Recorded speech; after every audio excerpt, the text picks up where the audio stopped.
Hey guys, welcome back to Puff It Loud. So today we're going back to Ace Attorney Investigations with Miles Edgeworth. It's been a little while, so just to recap, some dude got kidnapped, we went to go find him, Edgeworth had a scary time, and now we're talking to Mike Meekins, which is the most beautiful blue badger. I think I've read this line already, so we're just gonna move forward. Why was he so upset when we unmasked him? Does he have something to hide? Oh god, I totally remember this. Okay, Mike Meekins, here we go. Officer Meekins, why are you standing here wasting time? Sir! Because I'm not a police officer right now, sir. I'm the Blue Badger. And I'm creating memories and dreams for kids. That's never a waste of time, sir. I have a dream to become as big as Detective Gumshoe, sir. I was patrolling this scorchingly boring beat until a little while ago, when the dispatch radio on my shoulder crackled that the kidnappers had escaped, sir. Shoulder, not shirtle, or I don't know, whatever. I thought maybe this was my shot at making detective, sir. I rushed on over to join in, but when I got here, there was a sea of people already. And I couldn't spread my trademark friendliness and joy to anyone. He's such a dork. It would seem that some people never change. The Blue Badger, okay. So, why exactly are you in that ridiculous outfit? Sir! That's because, sir, I'm here to keep the visitors in good spirits, sir. But it's also to hide the fact that I'm an officer on the trail of a kidnapper, sir. I see. Agent Lang is very wise to employ this sort of diversionary tactics. To be handed the role of the Blue Badger out of all of the different disguises, sir, it's such an honor. God, this is such a dork. I can't. How long have you been standing here, officer? Sir! For about 1 little hour, sir. That's around the time I woke up from being knocked unconscious. And I've been here ever since, sir. If that's true, then it's possible Officer Meekins saw the kidnappers escaping. But however, sir, I must tell you I didn't see a thing, sir. I haven't asked you anything yet, officer. No. But I know you will, sir. He's hiding something from me. Officer Meekins, I insist that you tell me more about your recent movements. Sir, I've been playing the Blue Badger this whole time, sir, and getting into it too, like really into it, like roleplay. I patrolled the park, all while wearing this costume. And about 1 hour ago, I came over here, sir. I haven't seen any suspicious-looking people this whole time, sir. But I did see a badger, sir. A lone blue badger. What you said just now is contradictory to the facts. How so, Mr. Edgeworth? This is what Officer Meekins' testimony contradicts. Isn't it like the badger photo rally? There's only one of each? Yeah, exactly. There's only one of each. Officer Meekins, let's back things up. I'd like to ask you about your last statement. Sir! Of course, sir! If that's your wish, Mr. Prosecutor. This little patrolman will wait as long as I'm commanded to wait. You said that you saw the Blue Badger, correct? And yet, if you take a look at this, what you saw was not supposed to happen. Good lord. Yeah, take a picture of every member. There's only one of each. Yeah, this park is supposed to have only one of each badger in it at any given time. Which means that as long as you are the Blue Badger, Officer Meekins, you should not have seen another Blue Badger wandering the premises. What? Sir? Oh, God. Then that would mean that there are 2 Blue Badgers walking around? But why? Well, one of them is the kidnapper. Costumes. What kind of shoes? Second blue badger. I think...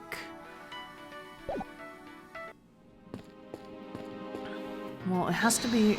Hold on. Costumes and what kind of shoes? Let's try this. That was wrong. I think I mixed it up. Not just exactly a shining example of perfect line of logic. Let's see.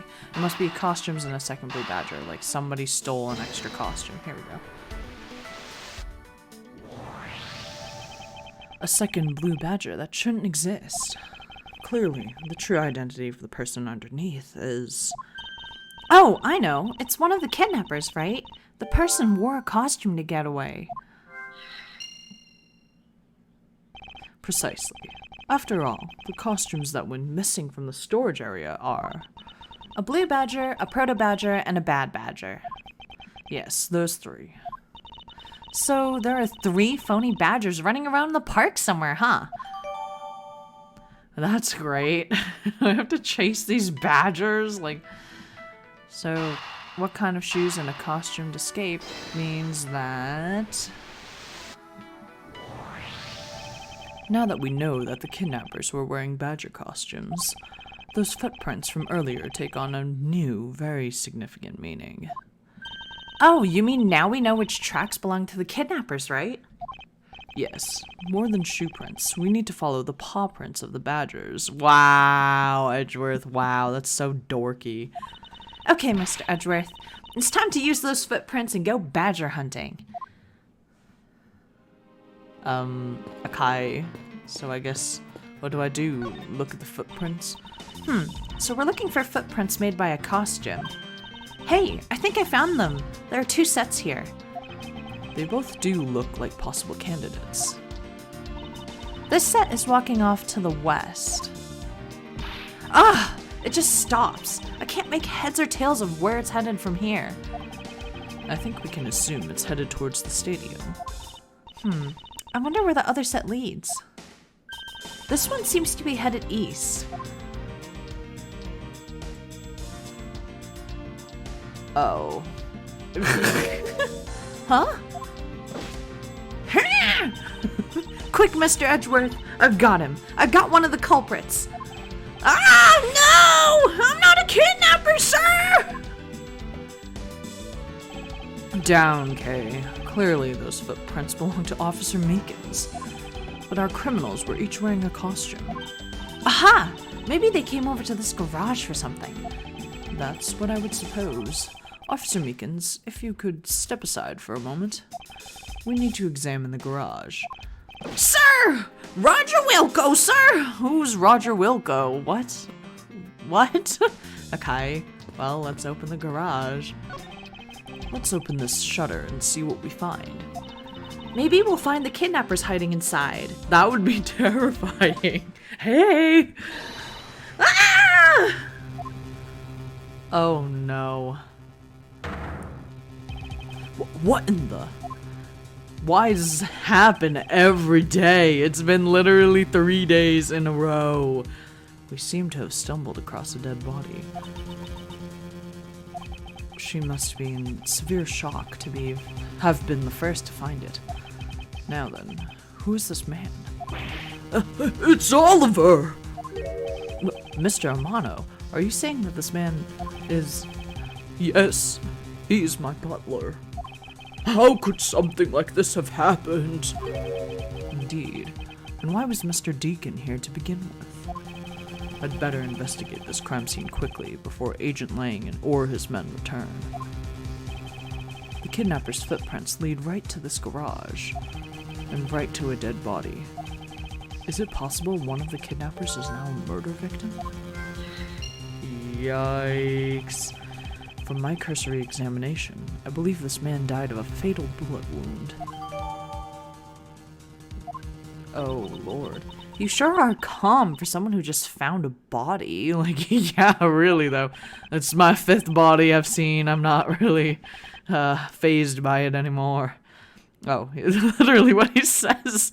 It's surprising what one can become accustomed to in a span of 2 days.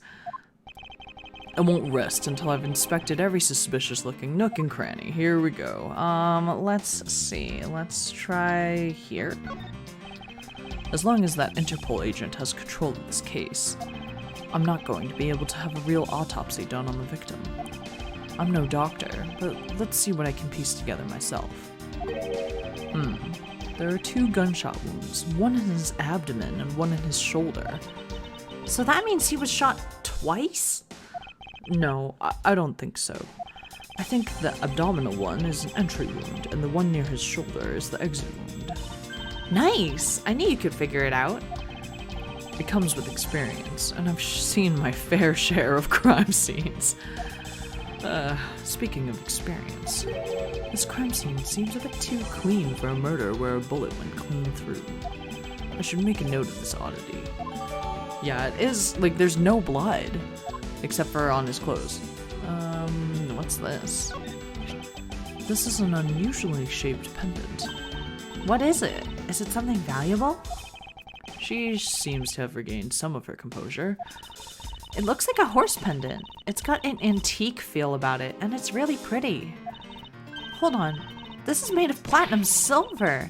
Nice! It is worth something after all. Ooh, and look, there's something written on the back. Colin Deveray. It's a name.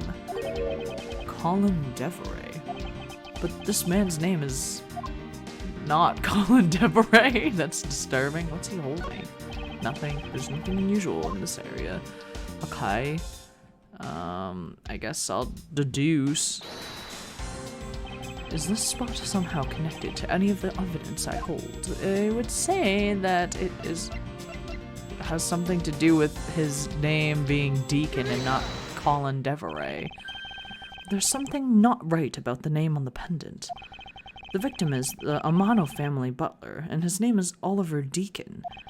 But the name on the pendant is Colin Deveray. I wonder what's up with that. I don't know, but I think we've hit upon an important piece of information. Interesting. Hey! Nice. Oh, Lance! Lance! Where are you, sweetie? Okay, there's another woman. I gotta voice her. Excuse me, but you are? Oh, good lord. But I smacked my own chest. Ow. Huh? Oh, this is bad. He's really good looking.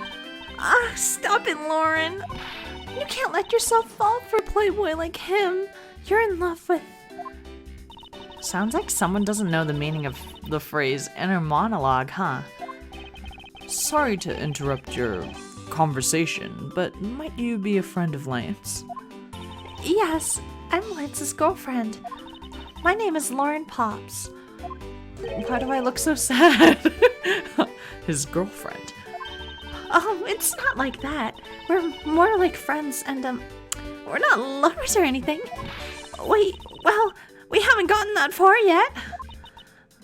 But I guess that's just how people are going to see it, so I should just accept it.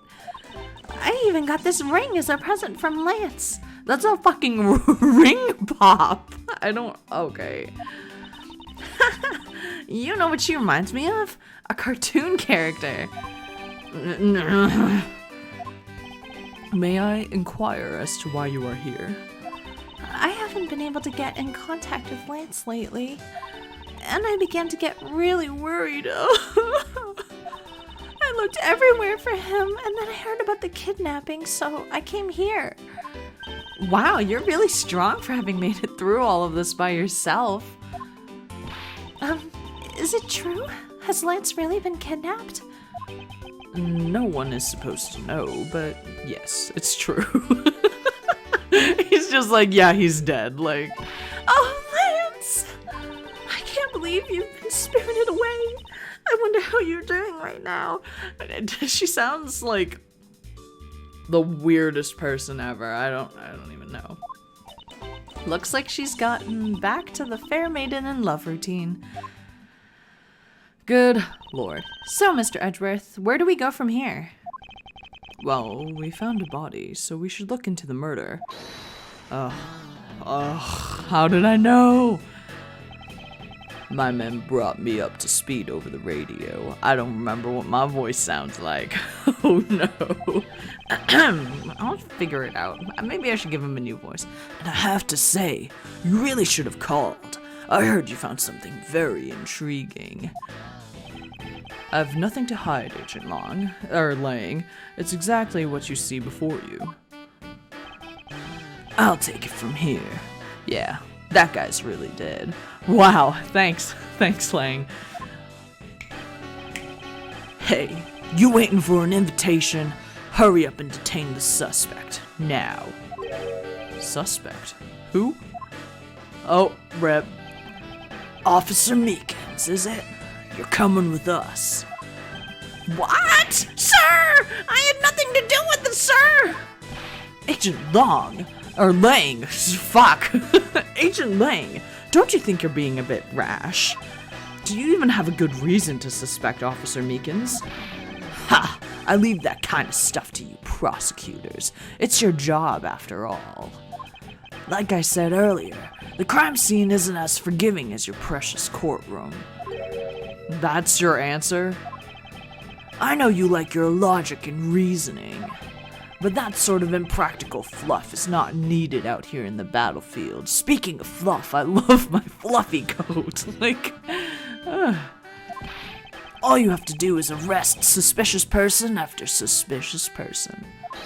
That's how you eliminate crime from the streets. But that's also precisely how you unnecessarily arrest innocent people by mistake. Innocent people? Nonsense. There's no such thing as an innocent person. We've all got a blemish or two in our hearts. That's tyranny. I won't allow such a thing to go on unchecked before my eyes. Too bad you don't call the shots around here. As I have sworn to uphold the laws of this land, I cannot allow you to take this man in. That you would arrest a man on false charges without even conducting an investigation. Have you no honor as a member of law enforcement? You! How dare you speak so disrespectfully to our Shifu? Hold it.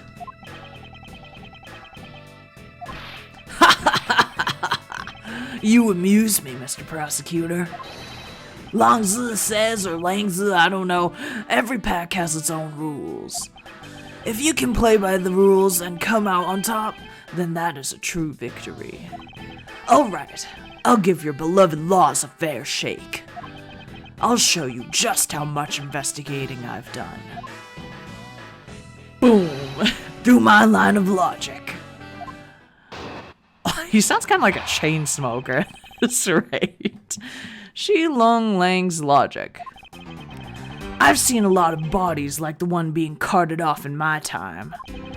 I could say he was shot in a single glance, but even you figured that much out, right? With your current gun laws, it's not exactly easy to get your hands on a gun, unlike right now in America, where it's super easy to get a gun, which is really bad, but whatever. Not unless you're a member of law enforcement like Officer Meekins, isn't that right? Okay, that is your reasoning? Solid as a rock. It's based on the philosophy of detainment. What's this philosophy of detainment? Ha! You don't know? In that case, pay attention, girly. In my country, the criminals have a saying, beware of the wolf. Why the wolf? Because in my language, Lang means wolf, and you don't mess with me or my pack. Well, yeah, in Chinese it does mean wolf, so that's kind of cool. I mean, he's got a lot going on. He kind of looks like a wolf. And as for the detainment philosophy, its father is my honorable ancestor, Lang Zi. Or Z, I don't know. You'd think I'd have heard of him and his teachings if he's that famous. Oh. Pose. It's a scroll. Lang Zi developed it as he worked to lock criminals away thousands of years ago. To this day, the Jungfa police still trains its recruits using its philosophies. But thousands of years ago? That makes your story about as believable as a fairy tale. Anything wears down and breaks over time. Do you really believe something as ancient as that could be applied to today's world? You want to put it to a test? Okay. Well, we're gonna stop right here. So I accidentally pressed A and it moved on to the next parts, but we're gonna just stop there. Lang is such a fucking weirdo. He's like one of those people that is like so proud of their culture that they have to like talk about it all the time. He's whipping out all these Confucius sayings and he's like, oh yeah, well, my ancestors said this. Like, oh, so dorky. I don't know. I like him though. I think he's kind of like, he's dorky to a point where he's funny. Kind of like Mike Meekins, where he's just an embarrassment to society. So next episode, we're gonna save Mike Meekins.